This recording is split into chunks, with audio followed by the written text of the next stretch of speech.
So, welcome back to another Half and Half Scarf football podcast with me, Nick, and my mate Dom. Two fans, two teams, never on the same scarf. We don't like anything to do with half and half scarves, and it gives us the right to have a rant about things that we also don't like about football. But that's not always the case. Today, we're looking at the early summer managerial merry-go-round. It's silly season already. We're into early June as we record this on the 12th of June. And already there's vacancies, rumours, and a little bit of karma, which of course we are happily, with a smile on our face, going to cover in some detail on this episode. This episode, as ever, is in association with our fan support partners, Huddle Up. Huddle Up provide fantastic support to football fans across the EFL Championship, National League, etc., particularly around well-being, wellness, mental health, etc. And they're looking to build relationships with anyone from clubs in those divisions who are representatives of fan groups or work for the company, work for the clubs in terms of commercial or that kind of stuff. So doing some great work. Have a look, check them out. We'll give you the contact details at the end of the episode. But without further ado, I'd like to introduce my co-host as ever. And my co-host today is, as usual, on episode 51, Dom. And he sat there waiting for me to go off on one, I think, aren't you, Dom? I am. I think today it's going to be you, mate, not me. I think I'm going to be the conservative, sensible one today, just watching you go. And I'm looking forward to it because I have an idea of how you're going to go off, but I'm not quite sure of the level yet. So I'm going to enjoy this. Okay. Well, we're not doing the clothing. I am wearing a really rather snazzy You Dortmund are. hoodie, but and you were with me when I bought this, weren't you, a couple of I seasons was. ago? I I do was. It's like it. very nice. Yeah, I'm. It's I'm. I'm June. It's sporting a very. June, but it's cold. It's June, but it's Well, cold. So. it's warm here. It's really humid, and Yeah. yeah, I'm feeling it. I'm wearing a very fetching black t-shirt. That's all I can say Excellent. about that. Look like an architect, but there you go. Yes. Right, moving on, mate. Right, so managerial merry-go-round, silly season, etc. We were going to discuss this anyway, and then something happened yesterday. Yesterday, I was having breakfast. I was away working for a client down in Leicestershire. I'm in a hotel, breakfast, and pops up on my news feed that Rob Edwards was sacked at Wolves. Ah, seriously, I nearly spilled all my food out of my mouth because my mouth smiled so wide that whatever was in my mouth nearly fell out, which is impossible with a mouth like mine, I understand. But Rob Edwards was sacked yesterday at Wolves. And when you read into it, it's not just the nature of the fact that he was sacked, how he was done. Apparently, his family, because his daughter's his social media manager, because you remember when he left Middlesbrough, he didn't know anything about the Wolves job. His daughter apparently told him, Yeah. which was his bullshit story. Now, apparently, he found out on social media that Wolves were talking to his successor. So he rang the club, who then sacked him over the phone. Absolute mwah, fabulous. Right, let me talk about Rob Edwards. We did an episode 20. Dom and I are Boro fans, for those who don't know. Dom's also a season ticket holder at Everton. But the week leading up to Rob Edwards buggering off to Wolves was very strange as a Boro fan. You know, it just came out of nowhere. We were left a bit raw. But we played Birmingham City on the Saturday after Rob Edwards had decided he wanted to have his head turned by Wolves. We'll come to that in a second about how he used the language of justification. Um, and we beat Birmingham 2-1 in a great game. Birmingham played really well on the day. Boro had two local lads who scored. The atmosphere was tremendous. And it was one of those right line in the sand. And we said we'd never mention him again. Except we did say that we will mention him again when he gets sacked, which is inevitable. He's lasted longer than I thought he would. I listened to the episode back deliberately to see what we said. And we were very accurate, by the way. Except I thought he'd have been sacked by about March. But let's talk about Rob Edwards, Tom. Well, I mean, what was your reaction when you heard the news? I'm assuming that's why you're wearing black today, aren't you? For him, bless I, him. I'm in mourning for him. Yeah, yeah, I am. Well, like Rob Edwards himself, I was shocked. Well, not. Apparently, he was shocked. Yeah, because I wasn't surprised. And the way I look at it and my angle at it is, and I said it, I think at the time is, Rob Edwards should have been expecting this because the Wolves owners just can't sit still for more than 5 minutes. They make a decision and then they change their mind. So yesterday's decision was, the usual. We thank him for all his hard work, yada yada yada. But we've decided to go in a more dynamic footballing direction. It's like, well, really, okay. But you can guarantee if this new Portuguese manager that's coming from wherever doesn't, hit the ground running, you can guarantee that before Christmas he'll be gone, and then they'll be going in another footballing direction. Yeah. And if I was Rob Edwards at the time, and we said it at the time, he'd managed to. His stock wasn't very high. He managed to get the Middlesbrough job, which is a brilliant job in football. Had a really good backroom team that was built around him, at his request. And at Middlesbrough, you always get time. I know when he was, when he went, everyone was going, well, you don't get time in football. Clubs do it, so why can't managers? Like, no, no, no. This is Middlesbrough Football Club. You always get, unless something really terrible happens, you will get time. He was at a great club, doing well. Fans loved him. They were building a team. And I can guarantee that even though his style of football is different to Hellberg, he'd still be there now. And the fans would probably still love him and he'd be doing a great job. And his stock would probably be, relatively okay. We don't know how the season would have panned out with him, but I think it probably would have been reasonably good.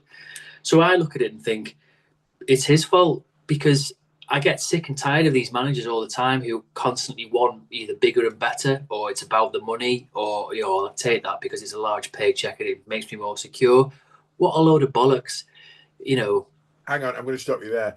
It was never about the money, Dom. It was all about the fact Oh, he was yeah, close to family. his family. Close to his family, yeah. And His family, who'd never looked at a map when he took the job at Middlesbrough and realised that Middlesbrough wasn't in the West Midlands. yeah, Clearly, the West Midlands is his home base, which brings me on to a point. Sorry to cut you off there. It brings me on to a point that, given that his drive and desire was built around being close to his family, and all that platitude shit that came out from the likes of stupid Agbonlahor and morons on Talksport saying, well, he's closer to his family, he's done the right thing.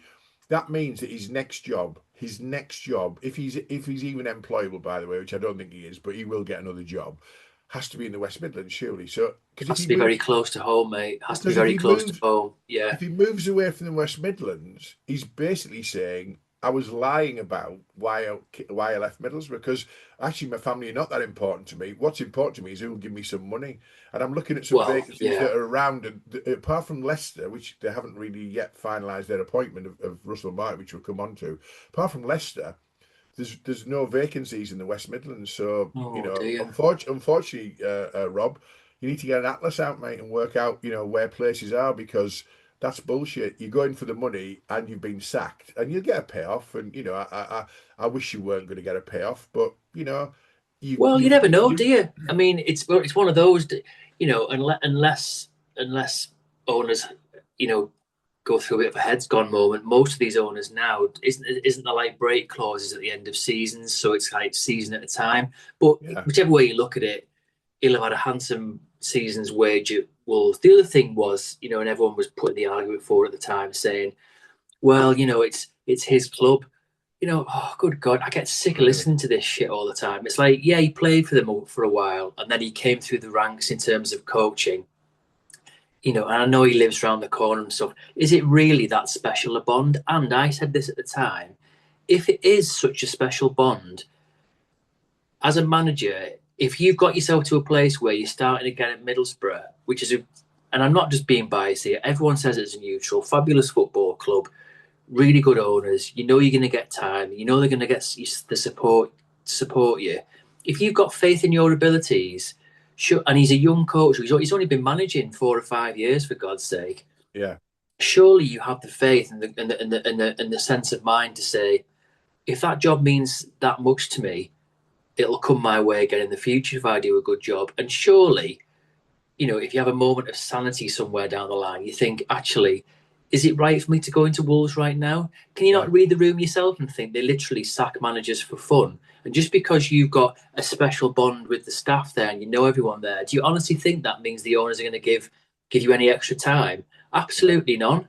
We all knew that. More importantly, by the way, Dom, as well, because it's Wolves, the chances of that job coming up again in the future A bit like, if you Yeah, aspire to be the Watford manager, you just wait a few weeks because it will come up. yeah. Just It's not wait till like it. next. If you're Watford manager, just wait till next Tuesday. You can get yourself Yeah, back on the applicant list. But exactly, we made that point as well. It's Wolves. I'm not being derogatory to Wolves, but it's not like they have a history of employing managers for significant longevity. I mean, I think it was Nuno was there for what 5 yeah, years. That's the yeah, longest in a good while. So I get a bit. I don't have much sympathy for managers because people say, "Oh, it's a hard job and you're committed 24/7." Oh, boo hoo! They want to get into it. That's the yeah, career they want. They get very, very well remunerated for doing it. Rob Edwards he wasn't really that much of a player.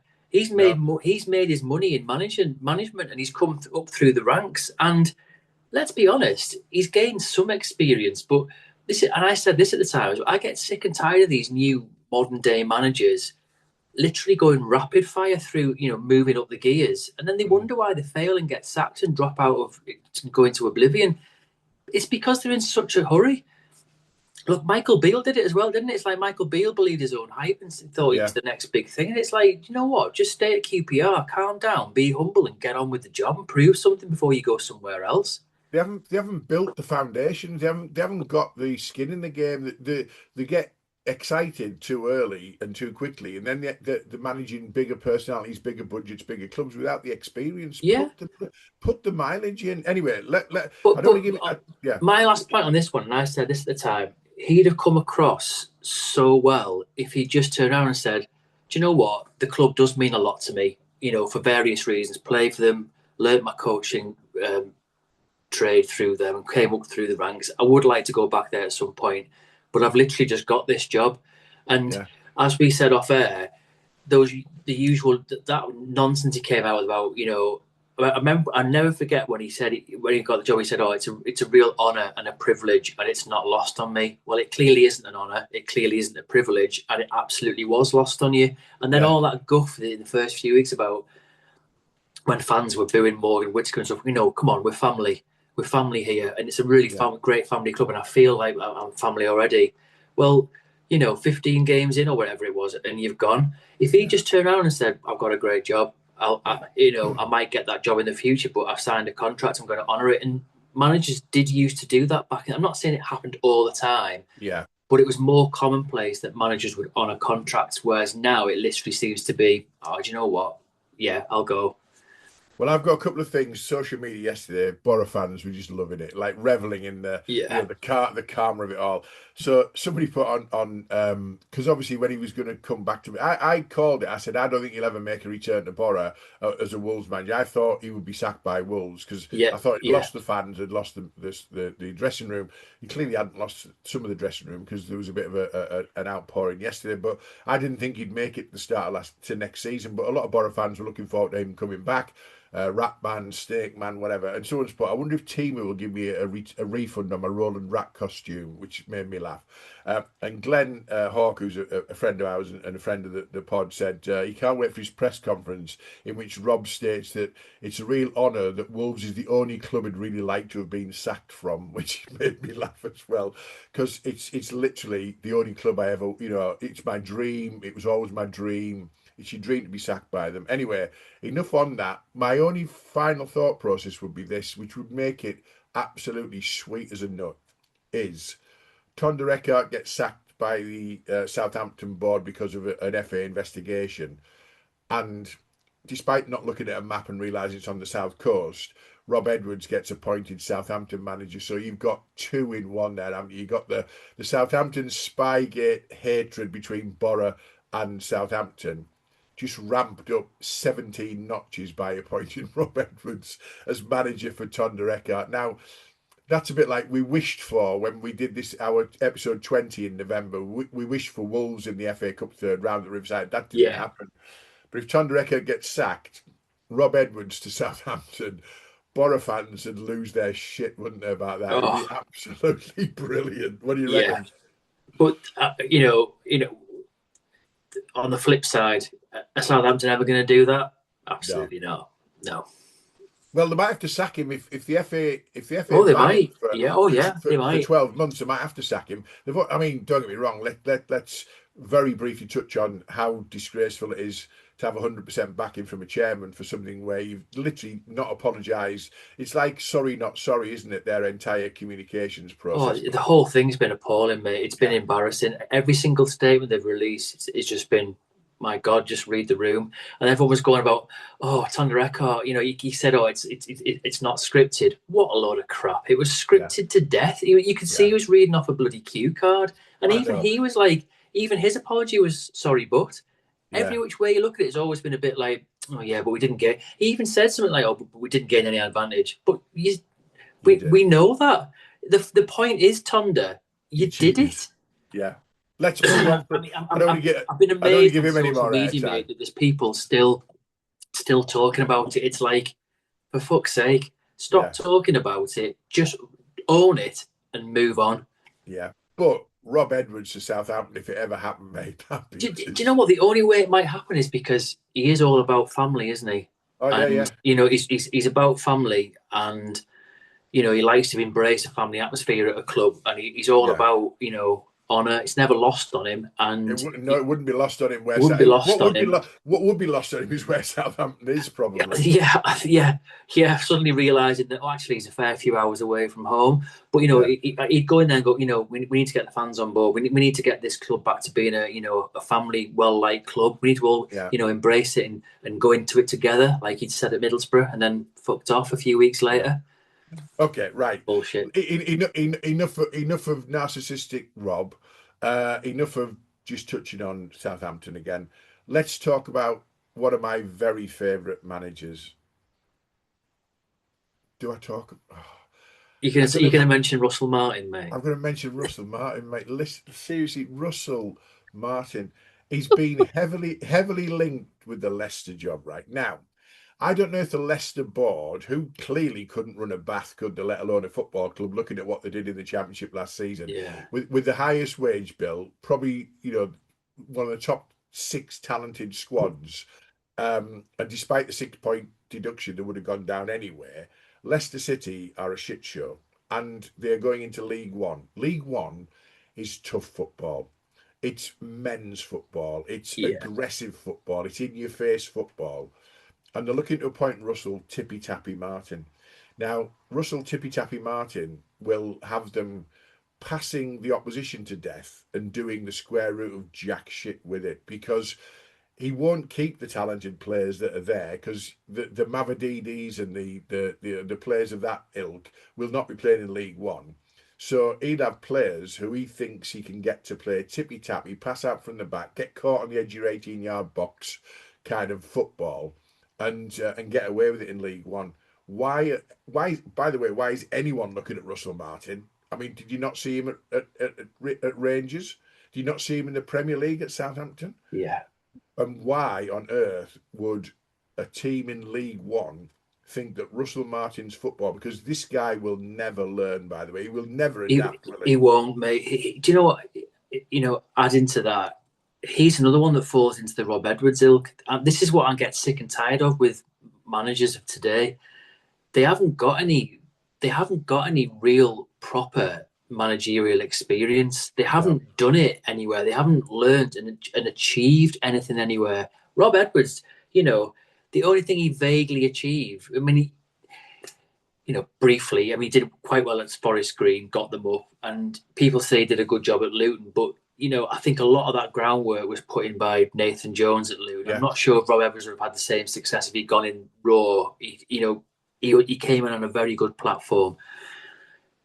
Russell Martin, similar. He started. He was at Wickham, wasn't he? And then Yeah. he was doing a reasonable job at Wickham in League One. So Leicester are probably looking at it with all their thorough due diligence they Whoa, do. whoa, whoa, whoa, whoa! Didn't finish above 11th. No, I know, but Leicester are probably looking at him thinking, "Oh, he was in League One, therefore he's got League One experience. Let's go for it." That'll be literally the extent of their diligence. But I was just going to say, I think he was that classic young and up and coming. So Swansea snapped him up. Didn't do anything at Swansea. Went to Southampton.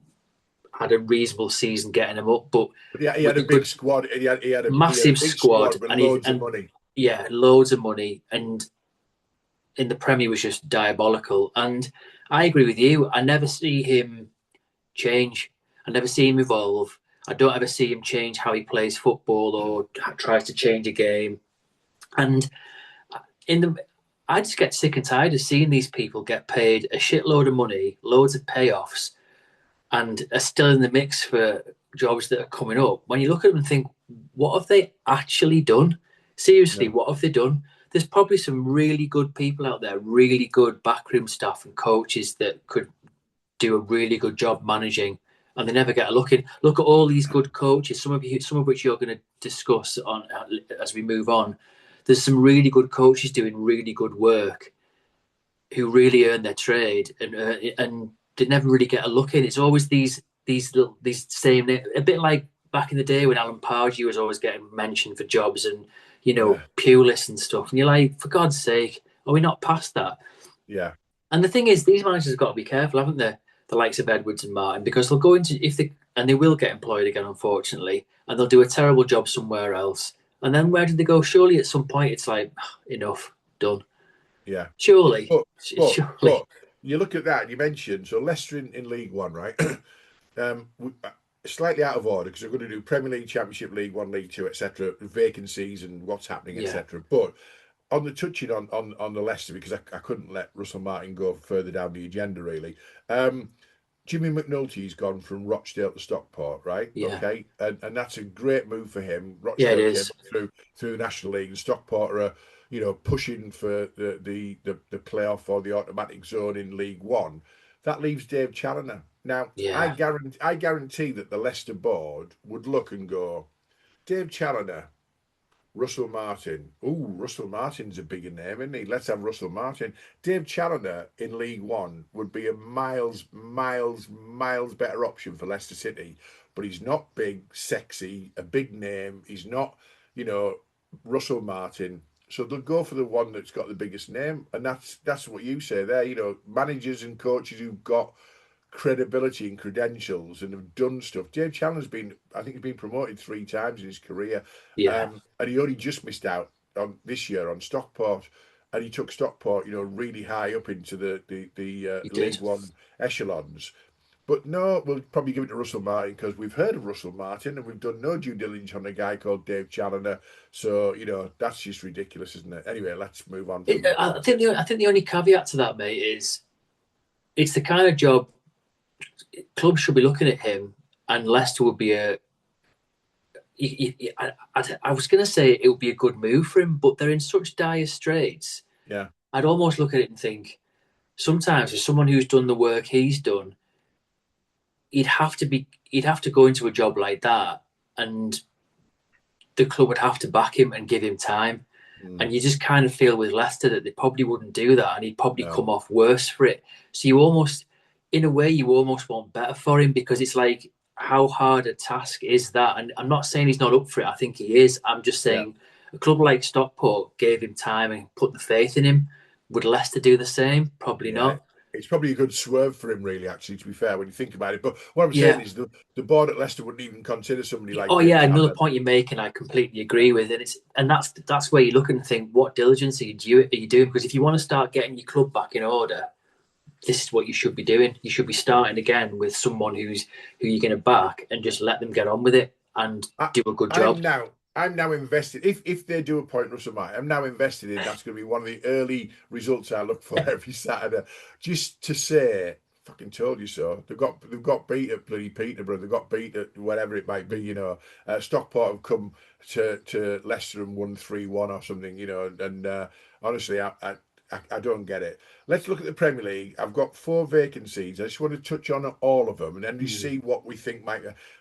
Man City, but Maresca looks like he's nailed on for that. Yeah, Ipswich, Kieran McKenna, very interestingly this week, he's resigned, and when I saw, I think on Monday early this week, Kieran McKenna's resigned. I thought he resigned to go to Palace or somewhere. yeah, He's actually resigned to take a sabbatical to spend time with his family. And you know what? Hats off to him. yeah, He's had yeah, 3 promotions in 4 years. He's obviously got relegated from the Premier League. He's had 4. really, really stressful seasons. He's a young manager. His time will come again anyway, but he's taking time off. But Ipswich, newly promoted, they've got a bit of money behind them. That's a great vacancy. Fulham still haven't appointed their successor Successor, Arthur what Silva. was it Silver. But and I was talking to a commentary fan yesterday, and he said, Frank Lampard is being heavily linked. That's heavily linked on social media, probably heavily linked in the lazy betting market. But with Fulham, because obviously he's from London and Chelsea's round the corner, and it's a very easy sort of connection to make. But I'd look at that and say, Frank Lampard, State Coventry, mate, do not do to Coventry what is just wrong and what people think. Oh, we'll get promoted, then we'll go to a bigger club. Give Coventry a year, see what you're made of, because Coventry, actually, if they get it right, they'll probably have a better season than Fulham next season. So They'll back him. That's the thing, is they'll back him. It's like, if he went there, he's a clever bloke, Frank. He's not stupid, and I'm sure he'd look at that and think, even though it's on my doorstep, is that really what you do? Is it, no disrespect to Fulham, but is that really a step up, leaving Coventry to go to Fulham? I don't think it is. not And really. and again, they're at a point where is Harry Wilson going to sign a new contract? I don't know. I have to say hats off to Marco Silva. He has done a good job there for 5 years, and you Yeah. think, that might be a tricky vacancy to fill and keep on going the way they have. And interesting about the Palace one as well. I'm not sure where they go. They, when you look at what they've achieved and Glasner's achieved with them over the last few years, that's going to be hard shoes to fill as well. And I think if Palace and Fulham don't get it right, they could be in real trouble this season, both they of them. could struggle, couldn't they? And because it's not, people often say, oh, and you can see that it works in clubs like Bournemouth and Brighton and everything. We touched on it in previous pods. If the structure's right in the behind the scenes, a good manager should be able to come in, pick up the reins, and carry on. Yeah. And that's the sign of a club that's well run. But Yeah. it doesn't always work like that, does it? No. It's sometimes you just don't have the same relationship with the players, or you want to play a different way, or bring certain players in, and it can change very quickly. I've got to say a massive respect to Kieran McKenna, and this is the point I'm making about. He seems to me the kind of guy who he's been respectful to Ipswich the whole way through. He's been linked to multiple jobs over the years. He's probably is knackered. That's a hell of a job to keep doing that season after season and getting them to where they were in the first place to get promoted initially, then going down and doing it again. And he is a young guy. If he's got a young family, and he's probably at the point. I think he signed a new contract recently. He was probably well remunerated. I quite respect the fact when they turn around and say, actually, I've got the luxury of being able to take it a year out, and it might do him good, really do him good to come in and then go again. He seems like he's quite self-assured that he doesn't need to rush into the next job and rush himself along, because again, he's a young manager. So it links into what we were saying before about, I never understand why the other people are in such a rush to try and go, oh, look where I am now, look, I've got this job, yay, look at me. He's quite content to sit. What I wouldn't like to see is that, a few months into the season he's back. I'm thinking, if you say you're taking a year out, take a year out and come back. But isn't it's interesting, isn't it? Thomas Frank, I read in the week, has said he's not looking for work in the summer. He said I'm taking time out. I'm going around clubs and looking at what other coaches are doing. He said I'm just learning. I'm going to spend time learning and improving, and when I'm ready, I'll step back in. He'll have been scarred by the Spurs experience, won't he? So he's probably just definitely healing a little bit from that. I think the Palace one is quite interesting because officially it's not listed as a vacancy, which suggests that Glasner hasn't actually resigned. And I'd like to see him stay. I really would. I'd really like to see him stay because he's done such a good job there, and I think he's capable of doing more. I mean, who as a neutral, who's not enjoying what Palace are doing? I am. I'm loving it. Absolutely. The other thing I'd say, going back to just the Ipswich vacancy, that's a hell of a job for someone who's coming up, newly that's a promoted, great job, isn't it? To go into family club, Yeah, and hang on, it's a family club, isn't it? Hang on, Rob family Edwards, club. Rob Edwards, yeah, there we go. Yeah. If Rob Edwards gets appointed in Ipswich, the game's gone by 1,000 miles. But look, if they appoint him though, mate, it'll be a huge honour and a privilege, and it won't be lost on him. It won't be lost on him. But I don't know if Ipswich is further away from his house than Southampton. Oh, So let's that's the move on point. from that. Let's That's the move on from a point. geography lesson. Yeah, anyway, moving Yeah, on. Right. So Premier League, there's a few interesting things to happen. And that's before we get stupid sort of sackings from people who knee-jerk in the first week in August because yeah, they're losing the Carabao Cup first round to somebody. Let's go on to the Championship. The, technically, I don't think there are any vacancies, but a lot of managerial stuff going on. The first thing I'd like to do, which you reminded me off air, let's welcome Tony Mowbray back yeah. to management. Tony Brilliant, Mowbray, bloody legend at brilliant. Boro, legend in football. Actually, Yeah, not one person got a bad thing to say about Tony they Mowbray, have haven't. they? No, And he's back at Blackburn. What I would say to you, Tony, is hands off Dale Fry. You're not having him. But he's apparently he's sniffing around Dale Fry, isn't he, yeah, to be his centre half. And Tony Mowbray is just a lovely bloke. He's going back to what he knows. He had some great success at Blackburn. A lot of the fans at Blackburn are a little bit underwhelmed, I think, and undercooked by the whole thing. It's like, oh, why are you going back? And he's not been well. Um, Tony Mowbray is a great guy. So you know what? Welcome back, yeah. Tony. I Welcome back. Yeah, I echo that. Obviously, I live in the northwest, so the local news channels did a piece on him and went to Blackburn, and just nothing but love for the guy. You can Yeah, see how well liked he is, and he's just a proper football man, and he's a people person. And I think he just, for me, I always just get the impression he puts a great big warm hug around people and just tries mm, to get the best out of players. I mean, a lot of people criticise him and say he's always a bit of a Neely man, and I get that to an extent, but I also look at it and think, look how he gets the best out of players, and look how he yeah, elevates the clubs he's at. You can't count the nonsense at West Brom earlier in the season. That was ridiculous. Birmingham, he got poorly, so you can't really count that, because that if he hadn't become unwell and he'd stayed there, he'd have probably done a good job there as well. yeah. Last time he was at Blackburn, I know a lot of fans were getting impatient that it wasn't quite getting over the line. He was getting close to playoffs, but it But it wasn't was quite happening. Blackburn. But it was Blackburn. It was Blackburn, but Blackburn. I was just going to say it was Blackburn, and if you look at all the off-field conflict he has to deal with, we've said before, we always bang this drum, mate, and I say to everyone who listen, when he was at Middlesbrough, the time he was there, he spent most of that time having to undo all the damage that Gordon Strachan had done, and he had Yeah. no budget, and he had to get rid of dog shit players on massive wages.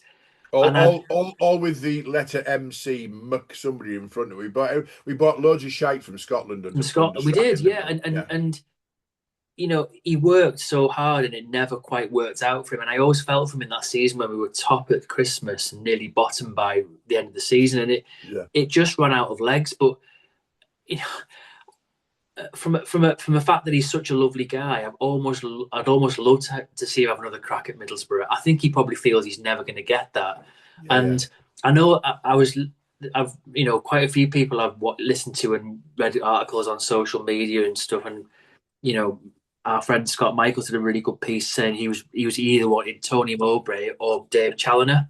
And I Mm, thought Dave Challoner, that now the Blackburn job, I think, would be a really good job for someone like Dave Challoner. yeah. Um, but I think he had unfinished business. He was unfairly treated by Venky's. He just, got Yeah. to the end of his contract, and someone said, "Oh, are you staying next year?" He went, "Well, I've not heard from the club. They haven't even spoken to me." I mean, how Yeah. appalling is that? So they just It's assumed almost, it it's was all almost like over and done. it's almost like I checked my bank and I didn't get paid this Didn't month. get, but yeah, I've obviously, Because your yeah. contract's finished, Tony. He said Yeah. he said he said his contract finished, and they just never approached him. So off he went. And people forget when Right. he briefly went into Sunderland as well. He did a Oh really yeah, good job there. he So did. Let's football move on man from through and Tony. through. Let's move on from Tony. Love him. Yeah, Love him. brilliant. Glad to see him back. I wish you luck, but not too much luck when you play Borough. But that's okay. And as I say, hands off Dale Fry. Yeah, Other things in the championship that have piqued my attention. Right, uh, Mousinho at Portsmouth, well regarded, well respected. yeah, I'd be shocked if he's still at Portsmouth at the start of the season. I think if vacancies are coming up, he's getting mentioned, and he's getting definitely, mentioned more and more often. So I've got a definitely. mate, Chris Weeks, who's a season ticket holder at Pompey. Pompey's a great club. I think he might have taken him as far as he can with the budget available to him, Yeah. and he might fancy a crack. So my view is just keep an eye on where Mousinho is. I'd love him to stay at Portsmouth. I think it's the right thing, but it's never works out to be the right thing. That's my view on him. I've got a couple of other things. Um, Alan Nill was sacked at Sheffield United this week, and he's been number two to Chris Wilder for years. Everywhere he goes, he Yeah. takes Alan Nill with him. And he's the thing, as far as I'm aware, it wasn't a Chris Wilder decision, and Chris Wilder was unaware that Alan Nill was going to be sacked. Now, that's got Chris Wilder shit show written all over that, because he can start a fight in an empty room, can Chris Wilder? If that's not been something he's been consulted on, or he was consulted but overridden, I think Sheffield United are going to be in trouble, because I think Wilder won't be a happy man. And Wilder, when he's not a happy man, he's not someone you want to be around, is he? I would agree. And isn't it an age-old trait in football that you be careful messing with someone's backroom team? Oh, It's yeah. meddling, isn't it? And do you know what? We don't know the reasons behind it. For all we know, there might be really good, legitimate reasons. But let's be honest, this is the Sheffield United owners here. It's the Yeah. Sheffield United owners who, and we're not big Chris Wilder fans, but he Oh, did. I am. I love him. You know, I love Chris You love Wilder. him, I know you do, Massive mate. fan. Yeah, Massive. but season before last, he did a really good job with Sheffield United. And Yeah. then what did they do? Oh no, hang on, we want to get rid of him. We want to go in a new progressive way. Let's employ Ruben Seles that we Ruben had lots of Selle. fun with at the start of last season. So and then they kind of admitted their mistake without really apologising for it. Fucked up their season before it even began, and then reappointed Chris Wilder. So you don't really have any faith in the decisions they make. And Yeah. yeah, that's a very strange one. It makes you, and then it makes you wonder. I wonder what the reasons are for just sacking one individual. So is there Yeah. something else going on that nobody knows? But yeah, it's I, almost like let's just disrupt the apple cart before the season starts again, cause unrest, and those sorts of things. They might come across as not a big deal, but they can have a massive impact, can't they? What if yeah. Yeah. if Chris Wilder walks? I did have no problem in getting a quality manager through the door if they do their diligence. They didn't do it last time, did they? But if No. he did go, you'd like to think someone as club as big as Sheffield United, they should get. There'd be plenty of But decent people you out wonder there. you wonder why it's been done. Whatever, however it's been done, it's been reported by respected journalists, the Sheffield Star and all that kind of thing, saying that all it can do is cause unrest and Yeah, turmoil. And the last thing you need at Sheffield United after a season where you finish 13th or 14th, is that is where yeah you're trying to consolidate and get back into your sort of more natural position of pushing for the playoffs, is turmoil behind the scenes. So God knows what's happening there. We'll see, and it'll come out. And will Chris Wilder be Sheffield United manager at the yeah first game of the season? Let's see. Now, another one I've got is Chris Davies at Birmingham. I think mm, Chris Davies at Birmingham, he wasn't particularly well liked by the Birmingham fans towards the end of the season. I think they finished okay. I think they finished about 10th, which was, for your first season back is great. But I think the expectations of many were definite we should be in the playoffs, right? Unrealistic or otherwise, that's what they mm, were thinking. And they finished below Wrexham, and that's their natural kind of spending bedfellows, I yeah. guess, that they're looking at. And I think Chris Davies might be in trouble. Not in the summer, I don't think, potentially, but I think if Chris Davies doesn't get off to a pretty quick winning start in next season in August, September, he might be your first manager under pressure, really. And we'll come to another one in a minute, but I do think Chris Davies might be a guy that needs he needs a good summer in terms of transfers in, He does. and he needs a good start to the season in terms of winning football. I mean, it would be a real shame that though, wouldn't it? Because I know people look at it and go, "Oh, Birmingham had a bit of a drop off at the end of the season." But hang on, this is their first season back in the Yeah, yeah, Championship, and they finished 10th. I think that's a really good season. I know it's I not do. what their owners wanted because their owners are already sucking up to the Premier League Big Six and are desperate to get in the Premier League and think they're a big club incumbent and all the rest of it.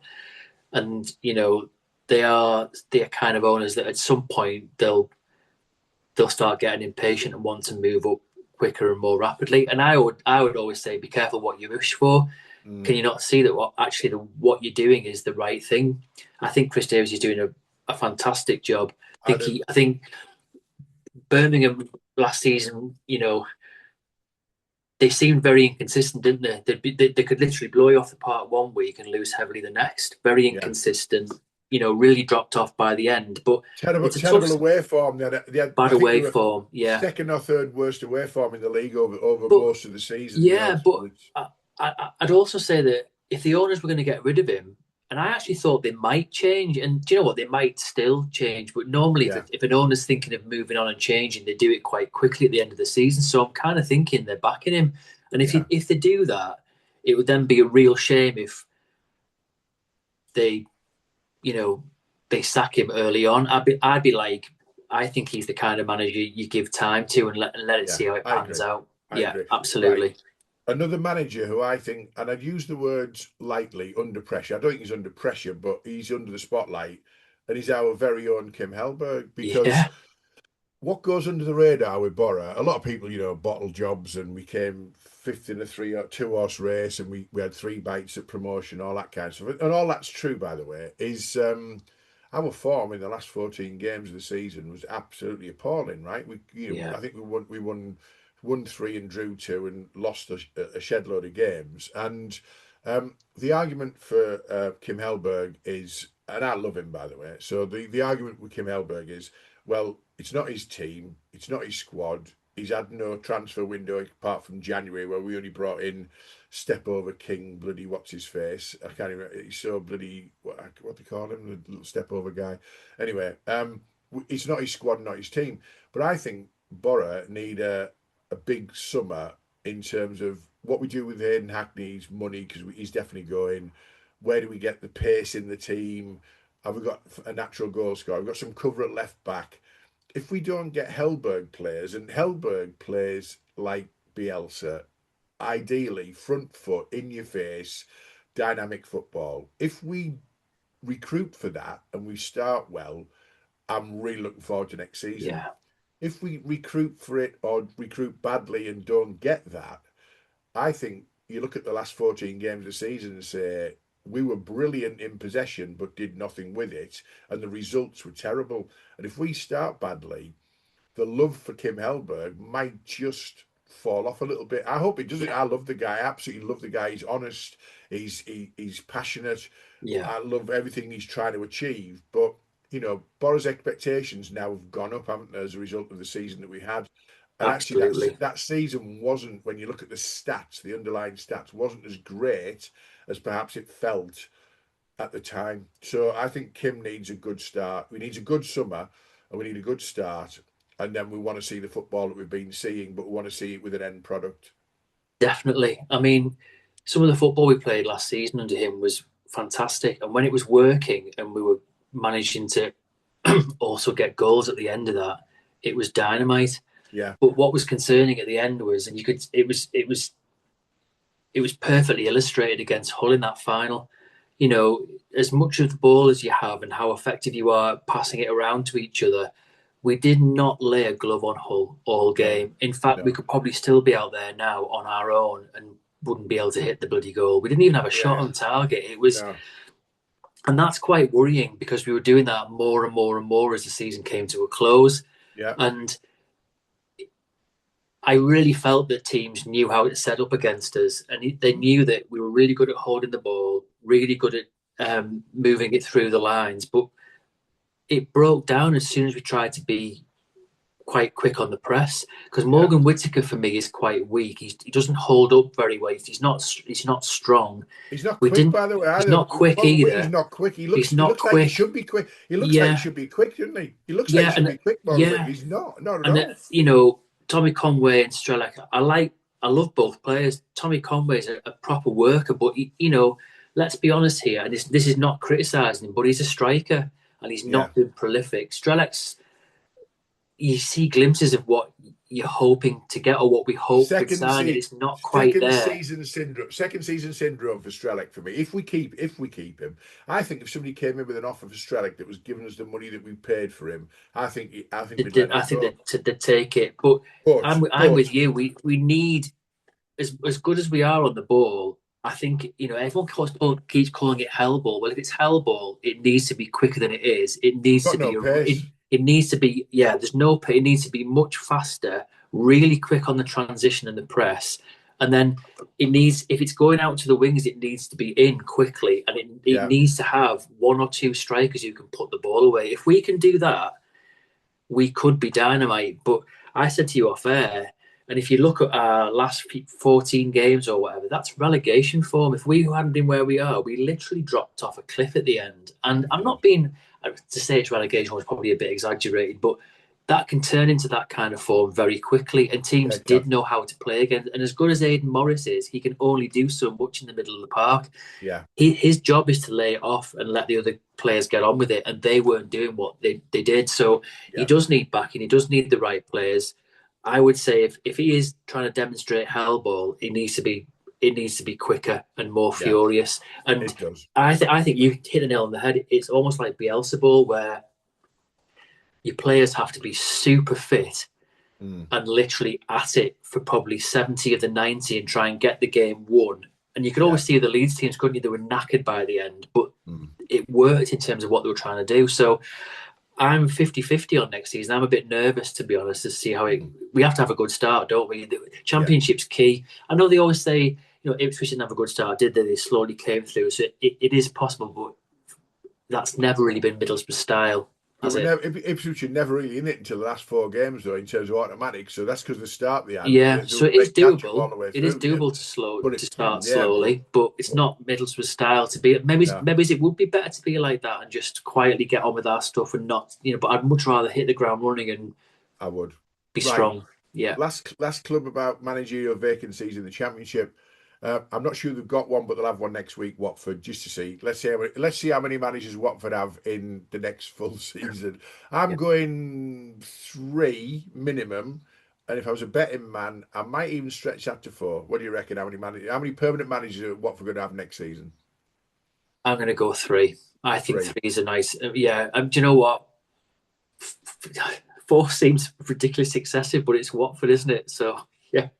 Yeah. Right. Do you know, I'm just very brief. I'm always really shocked that they persisted with that, and they've been doing it now for how many years, and they still think it works, and it clearly doesn't. No, I think Watford are in trouble this year. I think Watford are going to circle the drain and maybe finish in the bottom three because you literally can't keep doing it. You You can't can't. sustain it, and look at the also over the years, the quality of the player that they bring in is diminished, and I think a lot of that is because players see that they're not really sure what they're going into. Yeah. Because you're not, are you? You don't know where you're gonna you don't know where But you're gonna fit in. you've also got a squad that's been recruited for three different styles of Yeah, managers. So somebody comes yeah, in and trying to knit. It's like a jigsaw puzzle that doesn't fit together, isn't it? So anyway, yeah.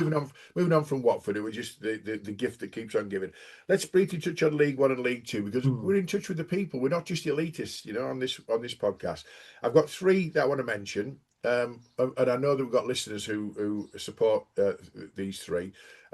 Sheffield Wednesday, first of all, I hope they back Henrik Pettersson. I thought Yeah, he handled himself with grace, decorum, integrity, all the things you want from a manager in exceptionally difficult circumstances last year. Um, I, I don't know whether that makes him employable elsewhere, and people think, he'd be a good yeah, shout for us. But I hope Sheffield Wednesday back him, support him, because now they're free of the Chancery shit. He could be great for them, and I just want to see that happen. Really, I thought I love what the guy was trying to achieve. He tried to play football the right way with a yeah. squad He that was did. full of kids, and good luck Henrik Pettersson, good luck Sheffield Wednesday, and I hope they back him. That's my first view. Let me do three first before Yeah, then, because just for time. Barnsley have appointed Stendel again. When you reappoint a former manager, he did a great job for them the first time did. round, and I'm rooting obviously for Simon Jennison, one of our long-term listeners and a mate of mine. And Simon, you were in York this week, and I was in Leicester. It would have been great to catch up with you, even though you've got a caravan, which I shouldn't like somebody who's got a caravan, but I'd call it a motorhome and say we'll get by. I'm sorry I missed you in York this week, mate, and Michelle, but appointing Stendel again, I think that's probably good business. He knows the Mm. club. He did pretty well with them the first time he was there. And then the last thing is we mentioned Rotherham on the episode 50 in terms of barbs and things. Um, Lee Clark's left Rotherham, and he's got another job already at Hartlepool. I just want to touch on Lee Clark. How the hell is Lee Clark still working in football? So I've got Barnsley, Sheffield Wednesday, and Lee Clark. What's your thoughts on them three quickly?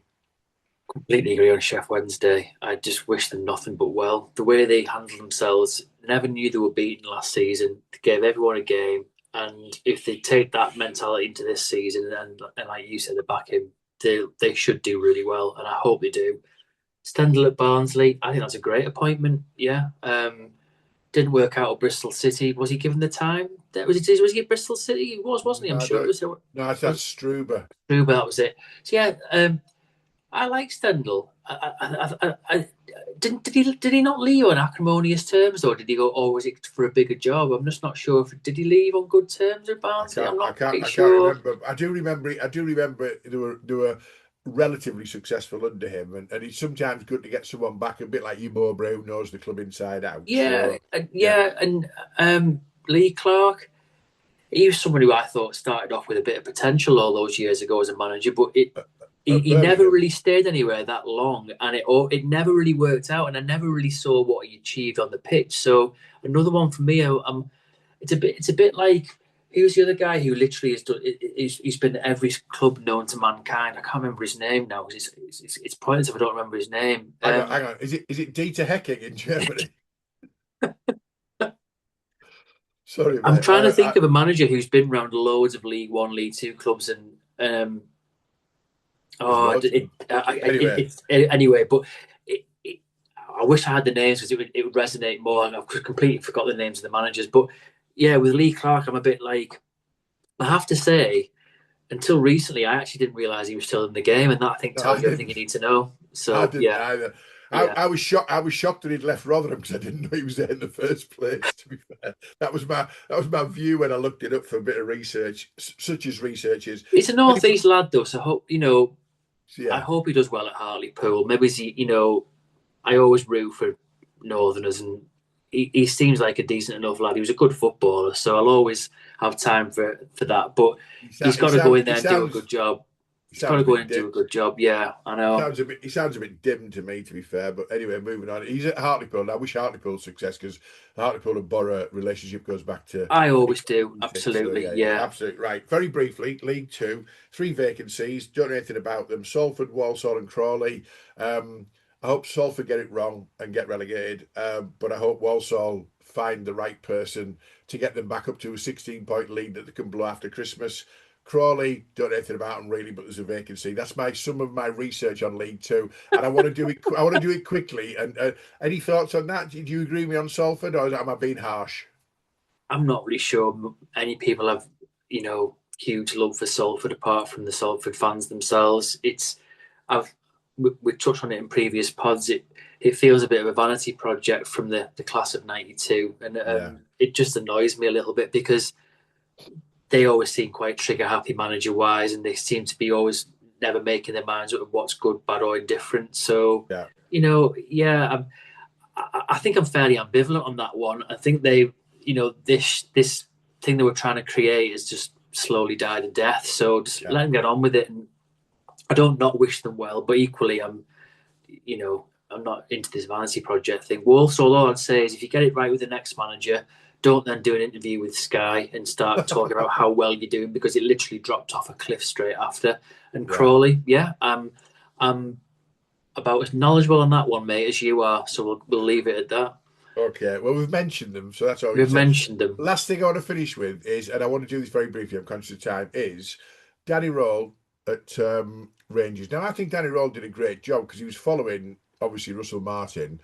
I'll be honest with you, Stevie Wonder and a coal seller could do a good job following Russell Martin, couldn't they? Really.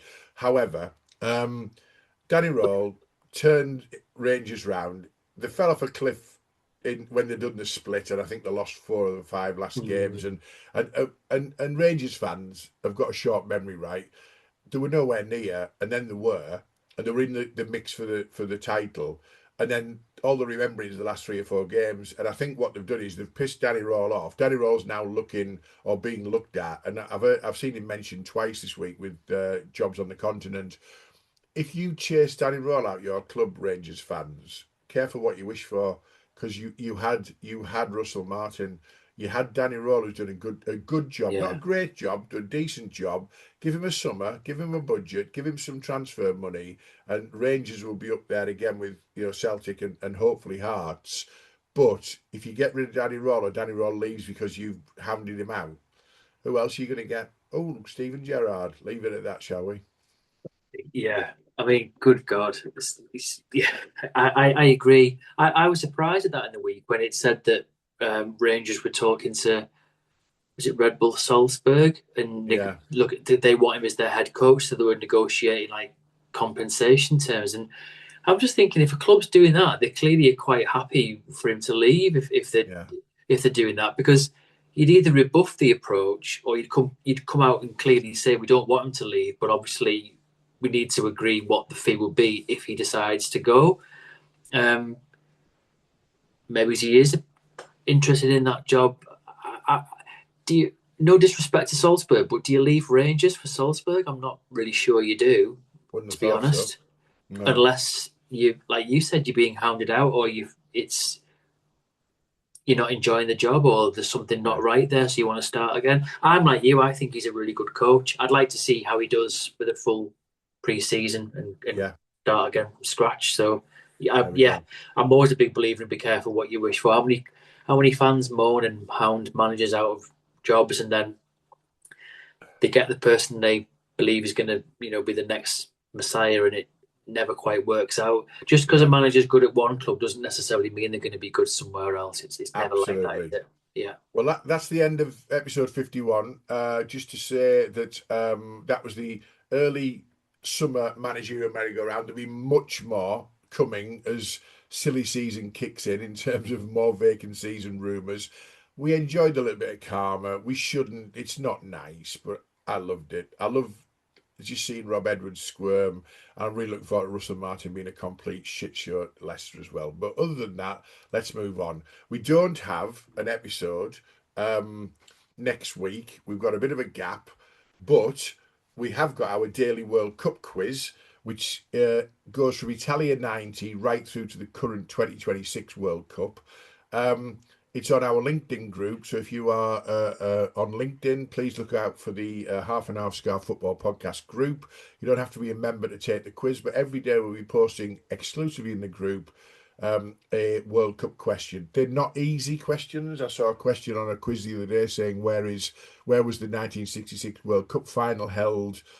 Our audience are better than that. Our audience like a bit of head scratching. I've already given Dom the question for today, and he failed miserably. So let's just say we want to challenge your grey matter, and because we know our audience and the age profile, Italia 90 to 2026. I did a teaser question about World Cup 1970, and I alienated 99% of people who said I wasn't even born then. So please have a look at our daily World Cup quiz. It's going out, as the name suggests, daily. So there'll be 39 questions over the whole lifetime of the World Cup.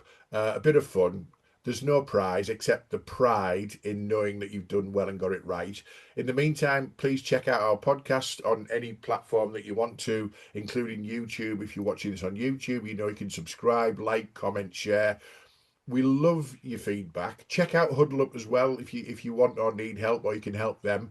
And we'll see you next time on the Half and Half Scar Football Podcast. It might be a week, it might be 2 weeks. There's holidays to take, coordination of diaries between Dom and I. But Dom, we'll have a little break. Keep doing the quiz. Tell me how many you get right. Not all of them. So we're on question 2. And you only got one right out of 2. You're on 50-50 already, mate. I know. Um, Yeah, enjoy the World Cup. We hate everything about FIFA, but we still love football, don't we? we do. Yeah. Yeah, I'd echo that, mate. Have a nice break. I know you're off and for a bit of uh, relax and recuperation. Yep. All I'd say to, if there's anyone from any clubs out there looking for a manager, Rob Edwards is available. And you do know if you hire him, it'll be a privilege, an honour, and it won't be lost on him. But only if it's in the West Midlands close to his family. Right, moving on. See you later, mate. See you later, mate. See you on the next one. Cheers, mate. Cheers. Bye. Bye.